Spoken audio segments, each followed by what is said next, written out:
Hello, and welcome to Change the Face of Yoga, teaching toddlers through golden oldies.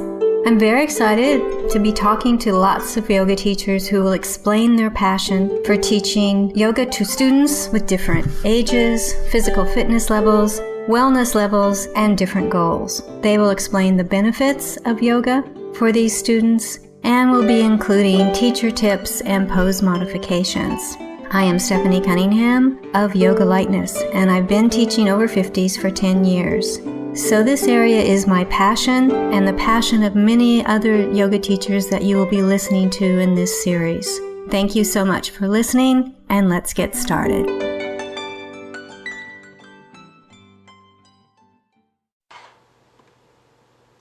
This is episode 28 of Changing the Face of Yoga, and I'm very glad to welcome Maria Kirsten to our first podcast of a series of podcasts on teacher training. Maria is an expert in teaching anatomy, among other things, and she will talk about the cycle of learning and teaching and developing questions that is probably the best way for a yoga teacher to truly understand and be able to use anatomy. Flo Fenton will be our next guest on the second podcast. She offers her own teacher training, and she will talk from the expert's view about the current state of teacher training and its good points and its flaws. Christine Coveri-Weber will be on the third podcast to talk about mentoring. She will talk about how she mentors and the benefits of mentoring to both the person being mentored and the mentor. I will conclude the series talking about what we've learned and perhaps what we still need to learn. Let's listen. Hello. My guest today is Maria Kirsten, and she is the first interview on our teacher training series. And Maria is an expert on teaching anatomy in a way that is understandable and possibly even enjoyable.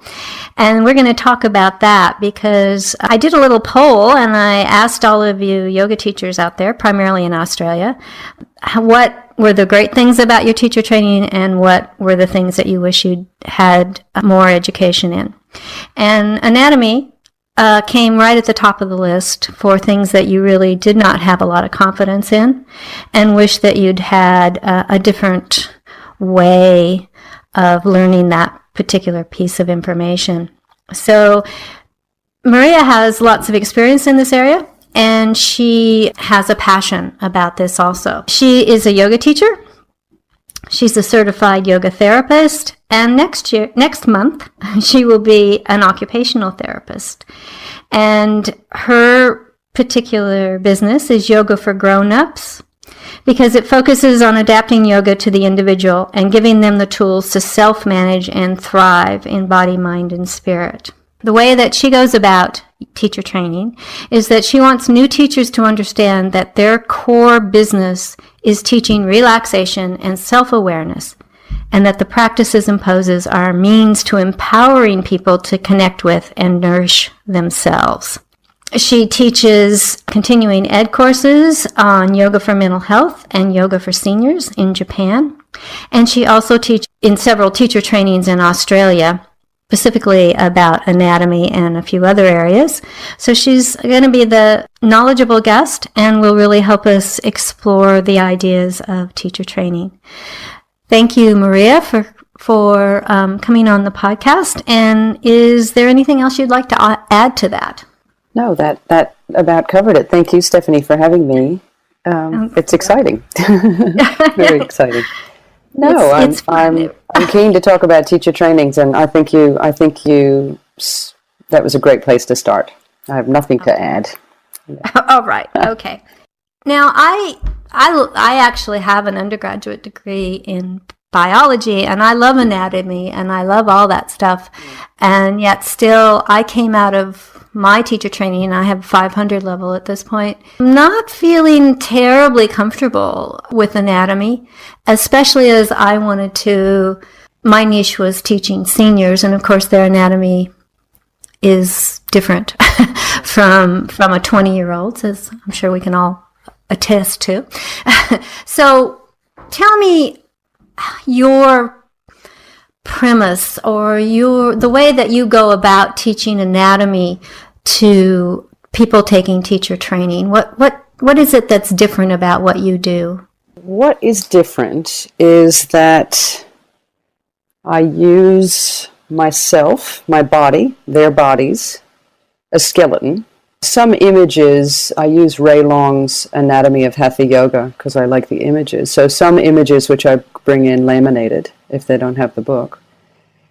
And I tell them not to worry at all about any of the Latin names. Don't really memorize anything is what I say, and not to panic. And that I want them to sit back and listen to what I have to say and to what we're going to experience together as if they were stories. And I always give the example that we all know the story about the girl who has not very nice stepsisters, and there's a prince that sees her, and she goes to a ball and loses her slipper, and godmother helps her. We don't know the names, well, we do, but we often don't know the names of those characters, but we know their role, we know their personality, we know how they interacted, we know the story.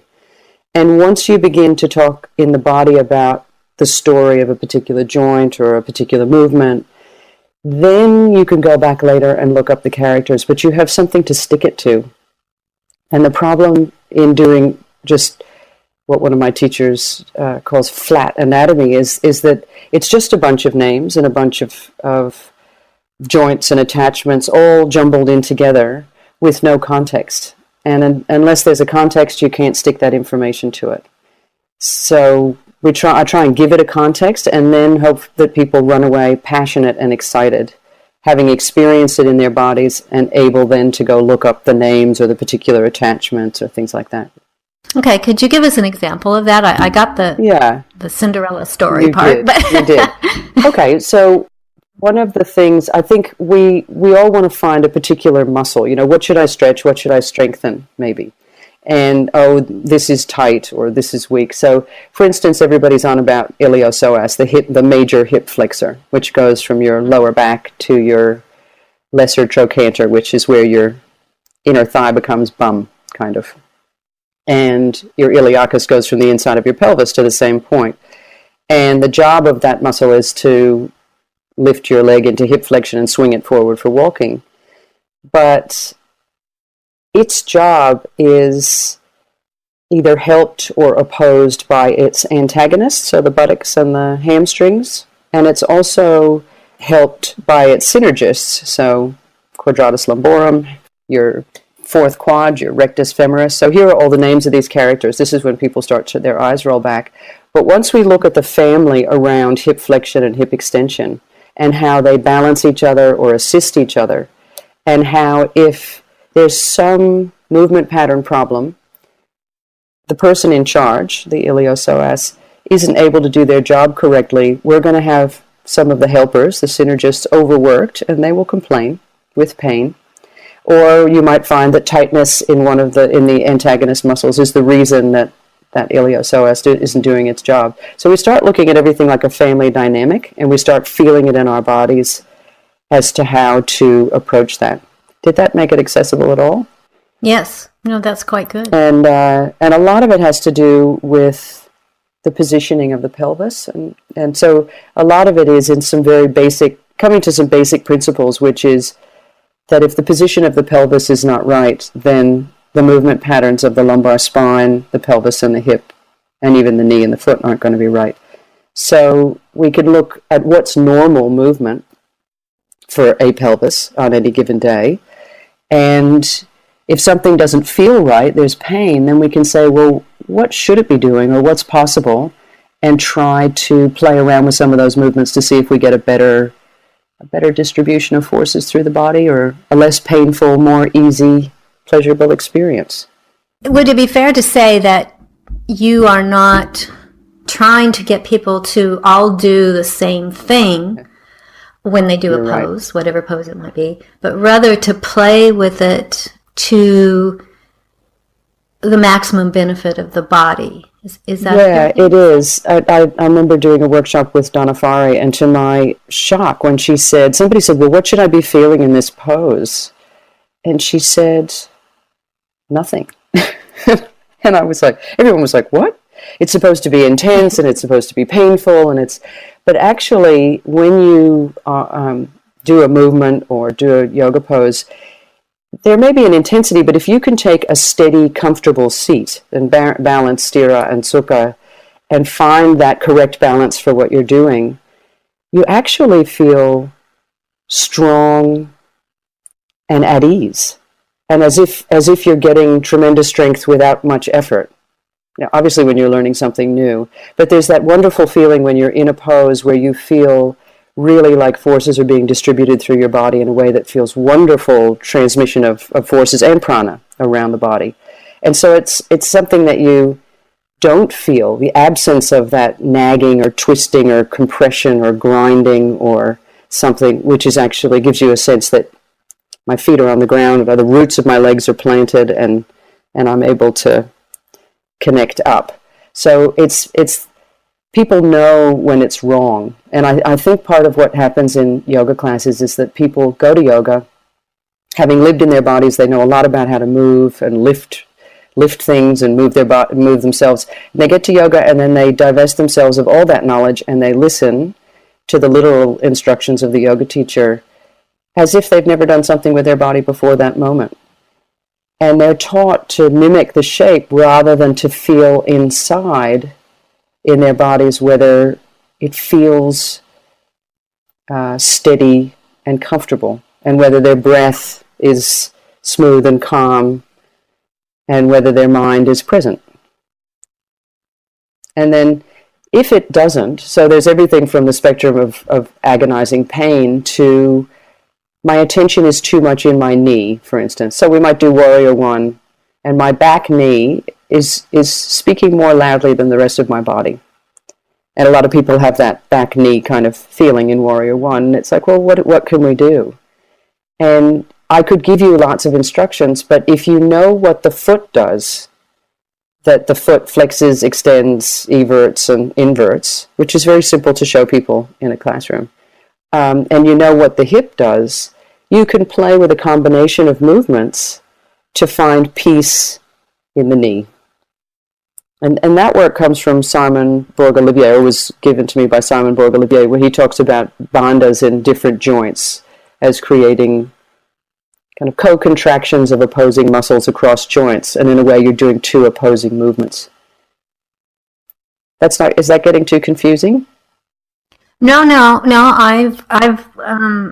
I did a little bit of Simon's course, and I know exactly what you're talking about. And it's not the same for everybody, but the idea, like we do it in Down Face Dog routinely when we press on the inside edge of the hand, so the base of the forefinger and thumb, but then we create a slight external rotation at the shoulder joint.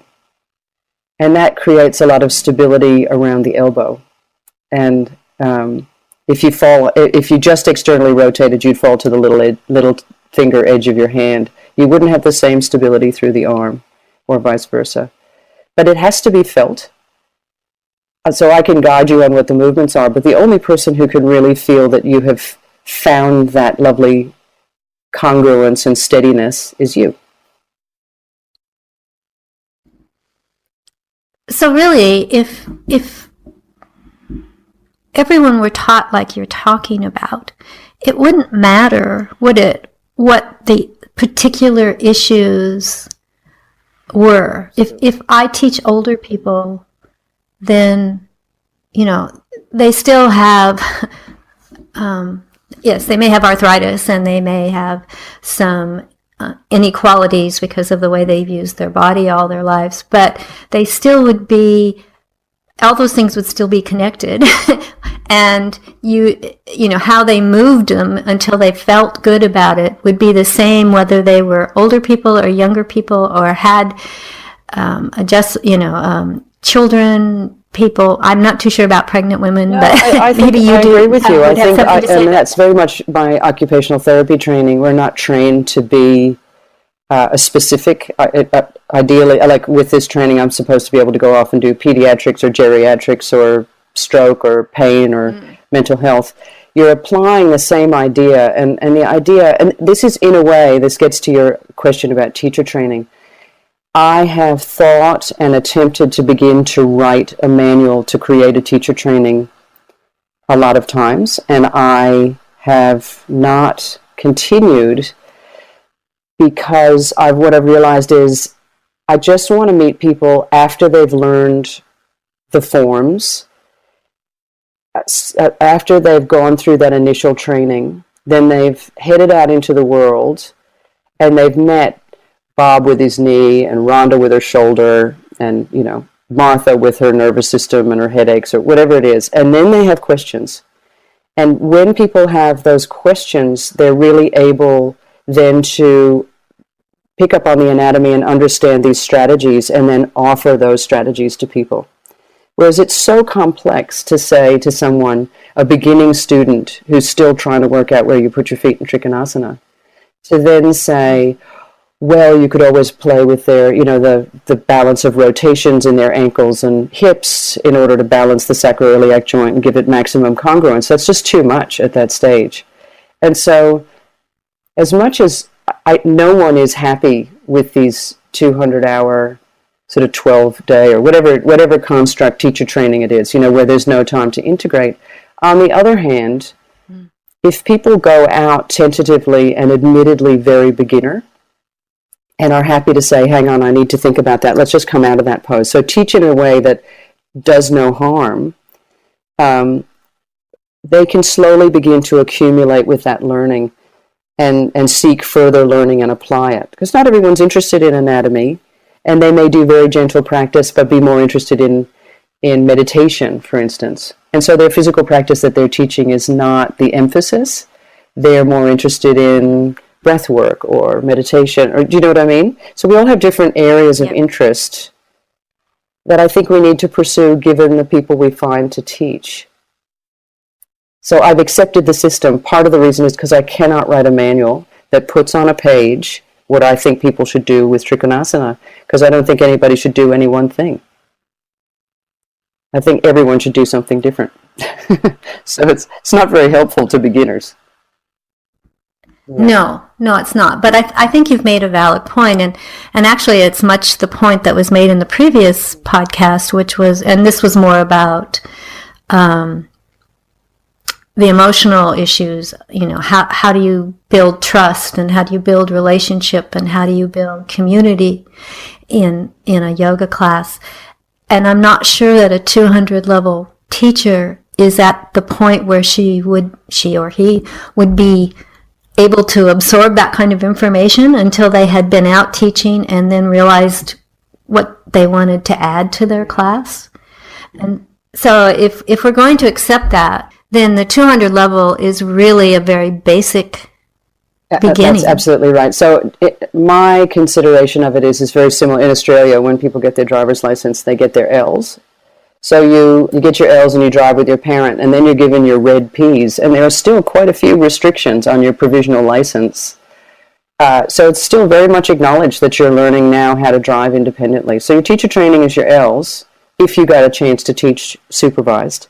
And then you go off on your P's, and it's the humility with which you go off, because I always am afraid of overwhelming students. I give them this information and they think, well, now I can't teach.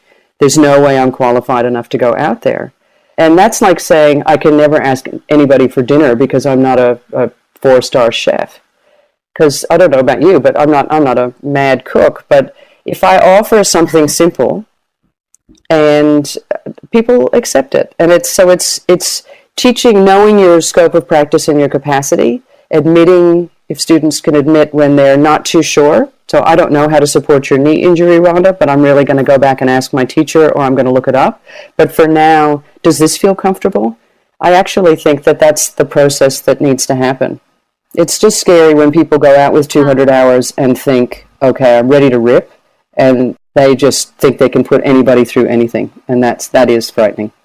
I kind of wonder what 200 level, since you've taught in teacher training, different teacher trainings, do they feel when they come? I mean, it's been so long since I did it. And I was very, very focused on what I wanted to do. So I had a purpose and a goal, which I think other people are just saying, oh, I really want to teach yoga. And it takes them a while to kind of gather it together. But what I found difficult is how much time you have to absorb all of this information, because it's really a very different way of thinking. I mean, when you get into the history and the, Patanjali and the sutras and all of that, it's not intuitive, at least to me. No. And it's so it's so layered. If you spend a few years doing yoga, have you ever stopped learning and learning and learning? And just I'm awed at the depth and the breadth of yoga and how it just never stops. So it's so complex, and I think, there's different models, and I teach on quite a few, and the reality is that not everybody can do one weekend a month. If you live out in rural or remote Australia, you need to, or you work for a living and you need to raise some children and you also want your yoga training, then going and getting a 12-day training and then going back to your community and beginning to teach and seeking some mentorship is the only way you would do it. And the only way that community will be able to have yoga offered in their little school hall or whatever it is. I think ideally are those models where you do a weekend a month for a year or so is you get time to go home and integrate and do a bit of further reading to teach. I think that's it, but it doesn't work for everybody. So I think the market has sort of come to what people want and need. There's huge faults in it, and I have, there's lots to say, but to me, I just think yoga is so wonderful. If we can make people safer and we can make it more broad and inform people about how to stay safe and how to connect to functional movement, then we're going to send out sort of a humble, safe set of teachers. Well, let's kind of segue into that. What are your thoughts on the trajectory of a yoga teacher's career vis-a-vis training? How did you manage during your career your training needs? So when I go in and teach the new teachers, or when I'm doing the continuing education, I tell my little story that I got out of it was actually far more hours than that, because it was in year 2000 where things took 7 months long to get a teacher training. But off I went to my little hall, got my mats and bolsters, and along they came, and I realized I really didn't know anything. I only knew how to teach the pose to yoga teachers. And I slowly went back and got more anatomy each year. So I would go and trade some teaching for anatomy in order to be present and to understand what was normal movement. And I think yoga gives us a wrong idea. Like, I often will give the example, we never eat with our hands behind our back. We never tie our shoes by pulling our heel to our buttock. We always pull our knee to our chest. We never hang the laundry on the line backwards overhead. So remembering what in life we need, and if you can connect that to what you teach people, they actually will be empowered to go out and live their life more safely and move more functionally. And it was that study of anatomy that helped me offer that in my classes. And then that was why I started to get interested in occupational therapy, which the central question of occupational therapy is, what do you want or need to do that you're having some trouble with, and how can I help you overcome those obstacles? And so I feel like I don't teach people about the yoga poses specifically, but I use the yoga poses to teach people about their body and about functional ways to move in their daily life, and now functional ways to calm their nervous system down as I become more interested in mental health. In senior yoga, and since you also teach senior yoga, I'm sure you have an opinion on this, but we'll use it as an example, which is that you have to be rather careful with the spine, especially if it's showing some osteoporotic, either osteopenia or osteoporosis. And yet a function, like you say, a functional movement is that you bend down and you pick stuff up, or you pick grandchildren up, or you tie your shoes, or whatever. So how would you teach bending over, doing a forward bend? It's such a popular question. Sorry, I interrupted you. I've had so many teachers say, now, would you teach rolling up or would you teach hinging up? Like there's one better than the other. And I said, well, if you were, young and fit and nothing wrong with your back, then you should be able to do both. Because that's what we're always trying to do is, one is, like in the language of Bones for Life or Feldenkrais, you can be axis or wave. Do you want to roll through each segment of your spine, or do you want to come up keeping the stability of the spine and its natural curves as you come up? And then I'll say, look, both is good, but if I were going to only teach one on a desert island, I would teach hinging up, because that is actually good manual handling and good functional movement for people as they get older. Because as we get older, our backs, we get osteoporosis or osteopenia, and our backs do tend to hunch forward. So if we can teach people to keep the strength and straightness of the upper back and keep the support of your internal organs for the curve of the lower back, and to use your legs rather than your spine, then even if I'm teaching you and you're 20, 30, 40, you will have integrated that movement pattern so that when you're 60, 70, and 80, you can use it. So whether you're old or not, I want to teach you that movement pattern. I want to teach you how to get up and down off the floor. So the way that I teach that is before we do a salute or we do anything, I would make sure that they know where their hip creases are by putting their hands on them. And we might do a little Utkatasana and say, can you, I just posted it on Instagram this week, actually. It was how to do Utkatasana functionally. So can you move your sit bones back and apart, but also keep the pit of the belly and the internal organs supporting your lower back? So you're not arching too much, and you're not tucking yourself out of your natural curve. And when you get that balance right, your legs feel really strong. So once you've felt that, then can you bend forward halfway, and at halfway, gravity changes its relationship to your spine. So from standing to halfway, gravity is actually compressing your vertebrae, and so it's dangerous for the vertebrae in osteoporotic students, and it's dangerous for the discs, for instance, in younger people with lumbar disc pathology. So once we get to halfway, you're allowed to just let your spine hang. And even in an older person, that's okay. It's not compressing because gravity says it's okay. But then when we go to come up, we need to root the legs, find that action of the lower belly, bring the spine into its natural curve, and then use the legs to come back up again. So once you've gone over that movement pattern, then I could take them into something more flowing, for instance, like a salute. But I would never teach a salute without making sure that people were capable of that fundamental pattern.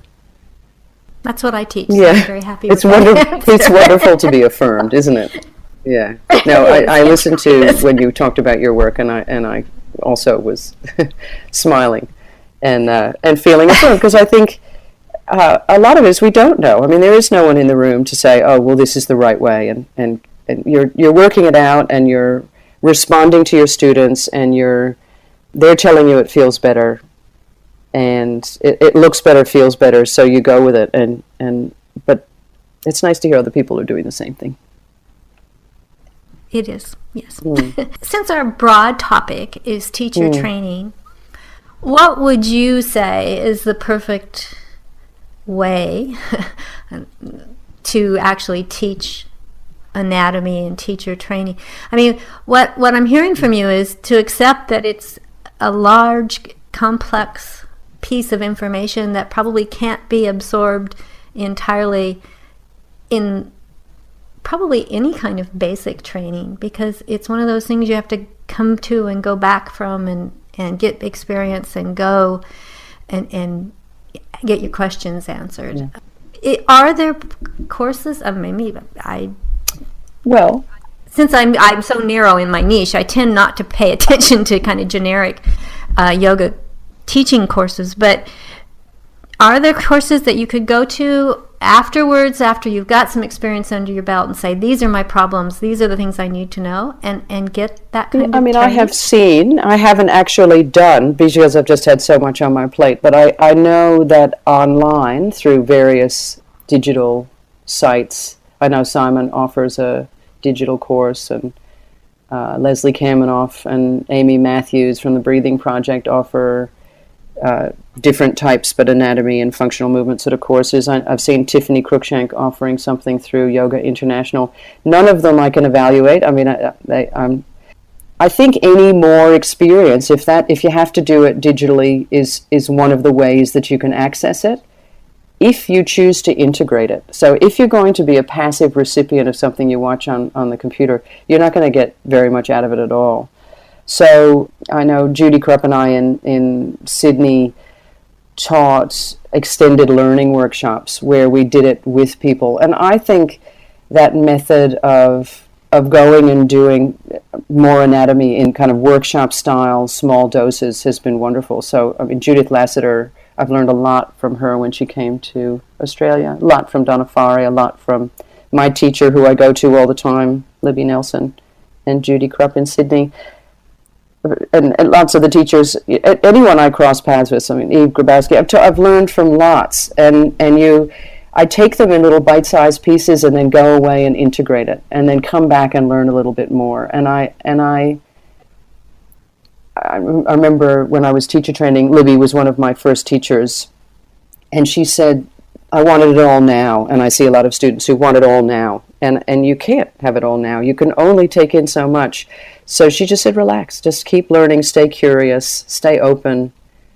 And I learned a ton of my anatomy, from Anatomy of a Yogi, that's that chapter in Yoga Journal. Judy, I don't know how to pronounce her name, Goodumstead. I know she does some Yoga U online courses and things. But she wrote the really good, and Doug Keller and different articles where they write about the anatomy of a particular area. They describe it, they teach you how to feel it in your body, and then they apply it in poses. And it's a 2-page article. And I got used to get Yoga Journal in paper form before digital things, and I would just pull those articles out and keep them in a folder until I finally integrated them, and then I would put them in the bin because I had them. So that's kind of what I would suggest. So, yeah. No, I think it's a very smart way to go. I just wonder how many people, new 200 level teachers, realize that this really is a lifetime commitment. Yeah. Well, if they cross paths with me, they know that. Teacher. And I think, okay. I do have a chance. I teach on, I think now, about 5 different teacher trainings. If I ever had reservations about the trainings I'm teaching on, I wouldn't teach on them. And they're very different. They teach very different kinds of yoga, not all of which I choose to do, and I'm very, very straight with it. But the main point that I'd leave them with is, stay curious and stay aware, and do not stand in the room and ignore something that you see. If something happens in the room, you're in the room, they're there with a live teacher. So just stop. Let's hang on. Let's work out what this is. Let's work out what it is together. Even if it means, and I've said this to new students, even if you can't work out what to do with somebody's chronic disease or knee or injury or pain, say, I'm going to go ask someone, and then go ask and come back the next week and tell them. And no one will say to you, I can't believe you didn't know. They'll be so flattered that you asked, that you sought further opinion, that you looked it up, that you found it. And I think having that lifelong learning, curious mind is the only way we can proceed. I agree. Although I feel pretty comfortable with my anatomy for older people. Yeah. I'm learning so much on this podcast about how other teachers run their classes and what they're trying to achieve with them. And it's really, really made me think about, what about my classes? Yeah. Am I doing that? And it's more in the area of community and relationship and trust, even though I think that's really important, especially for the population that I teach. But I really would second that you have to remain curious. You have to keep looking at yourself and trying to absorb more and more of yoga. And that also means getting rid of some stuff too, I think. And I think there's different times, like when you're a beginning teacher and you're trying to offer modifications, anatomy is a great thing to study for your immediate further education. And then there's a point where it's enough. You don't want to start getting so esoteric in your anatomy and so complex that it in a way so physical. Like that's only one facet of a human being. And so there's also the philosophy, and there's so much else to learn. It's so dynamic that I think I sort of learned as much as I could about anatomy, and now, not anatomy bores me, I love teaching it, but I know what I need to know, and now I'm so interested in the more subtle aspects of prana and of cultivating mental health and ease and training cognitive function. And it's so complex and so endless and so welcoming to learn more. You just have to decide what you want to do right now. Yes, I agree. It really is a fascinating subject, isn't it? I mean, I think so many people kind of go into it because of the physicality, and then it kind of grabs you and becomes almost endlessly fascinating. I was talking to Tom Myers of Anatomy Trains on the podcast, and he was saying how it actually changes the expression of the gene. Right. Yoga. His podcasts, his Yoga U online courses, and his book are amazing contribution. And he's come from Rolfing and from structural integration. So it's also fascinating to go outside of your own field. I mean, Libby Nelson and Byron studied Feldenkrais and acupuncture and Bones for Life, which is a form of Feldenkrais by Ruthie Allen. And there's so much, and then there's Tai Chi and Qigong, and there's so much else that's there also that can contribute to it. So it's when people say, "What kind of yoga do I teach?" I have very little to say that can actually articulate it anymore. I just say it's not hot and it's not fast and it's not boring, because it's not geriatric, but it's going to be safe no matter how old you are. And at any one point in the class, I've got people doing lots of different things because they know they own their yoga. So there's lots of permission to modify and to choose the variation that you like. And it's empowering for them, I think. And so I find my students have said to me that the thing they like is that they learn about themselves and they feel educated about themselves so that they're safe when they go to other classes. So that's a nice thing that they say. That pleases me a lot as a comment.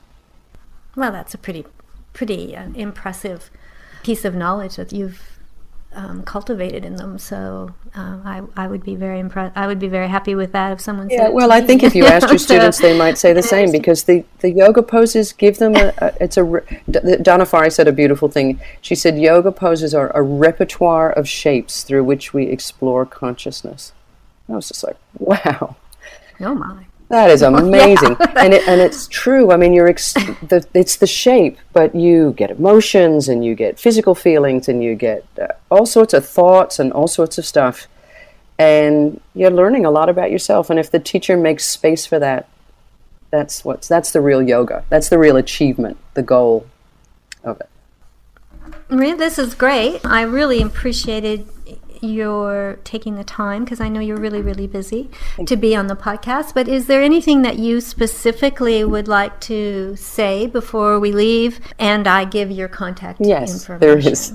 Because I have a distinct mission, and I think I'm holding hands across the ocean with Christine Kovari-Weber, because she's a wonderful friend, but she's also the most tremendous advocate for yoga, for population health and integrative health. And that's the whole reason I've done this degree, is to be able to come out and sell yoga, therapeutic yoga, as an adjunct to conventional healthcare, and have it be integrated into the health system. But I also plan to write a suite of trainings that will train yoga teachers to become health promotion officers. And what I mean by that is, and you would know from Yoga for Seniors, the government is looking at some prevention of oncoming crises. So preventing falls in older people and obesity handling mental health or empowering people to manage their mental health, chronic conditions, chronic pain. That's just to name a few priorities on the government's list.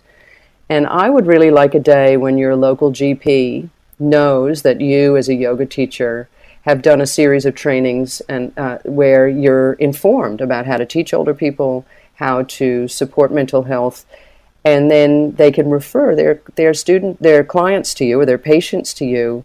And instead of medicalizing the patient and having them have to be one-on-one, which is expensive, they can go to a yoga class, be part of a group, be part of a mainstream, but will know they're safe, and yoga teachers will know how to talk the language of health, know how to report back on their students, and know their scope of practice. And I think that'll up the profile of yoga in the world of health, and I also think that it will really contribute to health, prevention of diseases and promotion of health and well-being in the society. That's all. That's terrific. That's wonderful. I will. I mean, I'm really excited about it. It feels. I have to sort of calm down. No, I have to apply it to myself because my poor husband is long suffering as I do this degree, and he's just like, could you just not do anything till Christmas? Just finish the degree and just think for a moment to find that space of creativity.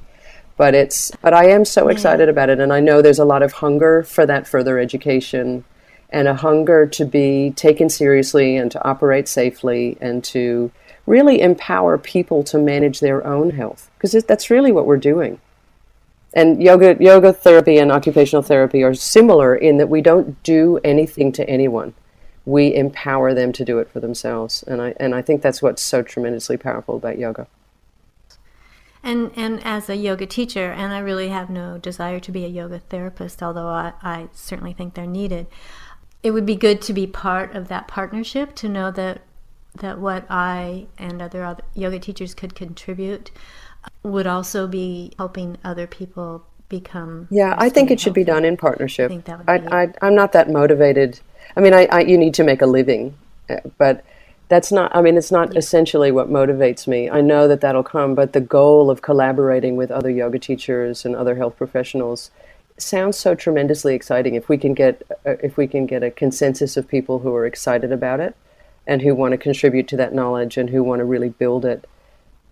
And I think what you're doing with your podcast, and there are other podcasts that I've listened to as well that really make very accessible conversations. You can be part of a conversation and part of a forum, even sitting in my little home up on the far north coast of New South Wales. So I'm really appreciative of you taking it, whatever effort it was to get this going, because it must have been something to organize. It's the technology that drives you crazy. I love talking to people. I love putting it out, but the technology may drive me up. Well, I'm very impressed because it seems seamless from my end. Absolutely. You handled it beautifully. Yeah. Okay, thank you. Maria, you've been a great guest. I'm so happy that we finally got together, and I want to tell people how they can get a hold of you. You have an Instagram, and it's called Yoga for Grownups, and you have a Facebook, and it's called Maria Kirsten. That's right. Yoga and for I don't think you're allowed to do it, but I'm not real friends on Facebook, so if people want to be my friend on Maria Kirsten, I just use it as a public face of yoga. So often I post a little bit more stuff there, but I don't even know if that's allowed. It's just so hard to post it on your business page. I need more education on how to run a business page at this point. But yeah, and there's some YouTube videos on my website and on Yoga for Grownups, all lowercase, all one word, online on YouTube. Yeah, that's her website, which would be www.yogaforgrownups.com, and her email is maria@yogaforgrownups.com. So all you got to remember is Yoga for Grownups. I have a little DVD for sale, so it's called Yoga for Grownups. Okay. One day, soon, I'm going to learn how to actually sell it as an online download, and that could be very soon. But at the moment, it's in a physical DVD, which is also, it's on the website. But the reason that I made the DVD was for my own students, but also because I would teach anatomy in these teacher trainings, and then they go, well, how do you apply that? So I thought, well, this is how I apply it in my classes. So it's actually a DVD about anatomy. It's actually and how I run apply. an hour, and it's an hour and 45 minutes, and it's basically how I run a class and what the application of the Okay. anatomy that I talk about, what it looks like in practice. So it's not teaching anatomy, but it's applying the anatomy in the way that I teach. It can be Which is really if you need helpful. that, and You you can can, see how. I tend to Yeah. get a resource and watch it over and over again until I've internalized it, and then move on. Maria, thank you so much. I really appreciate it. I think you've done a great service here explaining the limitations, but the way that you can get around those limitations of a 200-hour training for yoga teachers, and how basically we're lifelong learners, aren't we, in yoga? And there's more than enough That's right. material to keep us That's right. busy. Well, wonderful. Thank you, Stephanie, so much for having me on. My first podcast ever. So excited. Yeah. It's Oh, thrilling. really? Oh, you should get a certificate or something. That's exactly. I know. Or Thank you, like Maria. I Philip really Adams appreciate on Radio National gives people a koala stamp.